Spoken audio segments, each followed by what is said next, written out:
ওয়ালাইকুম আসসালাম রহমতুল্লাহ।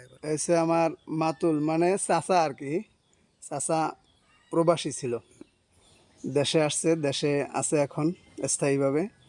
তো বাড়িতে আসছি অনেক বছর পরে দেখা। তো সবাই দোয়া করবেন। ওরা আছে বাগেরহাটে। তো এখন গ্রামের বাড়িতে আছি, আমাদের গ্রামের বাড়ি গাছপালায় ঘেরা আর কি, গ্রামের প্রাকৃতিক পরিবেশ যেটা সৌন্দর্য সেটা আছে আছে। এই আমার সাথে একটা আছে, এটা ছাতি, মানে গ্রামে আসছি তো বৃষ্টি পড়তেই পারে, কোথায় যাব তখন, তো ছাতি এটা আছেই সাথে। আবার কেউ মনে করি না যে ঘটক, এটা ছাতি।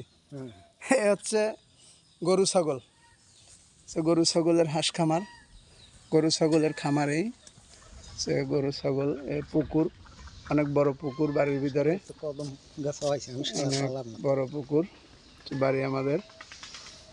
তাল গাছ, ওগুলো হচ্ছে কুটার মেয়ে গরুর খাবার। তো যে যেখানে আছেন ভালোই থাকেন, ভালো থাকবেন, দোয়া করবেন। আমি এখন বাড়ির ভিতরে যাব, ওই যে বাড়ির ভিতরে যাব এই পাশ থেকে। তো কেমন হইলো জানাবেন সবাই, সবাই সবার জন্য দোয়া করবেন। ভালো থাকবেন, আল্লাহ হাফেজ।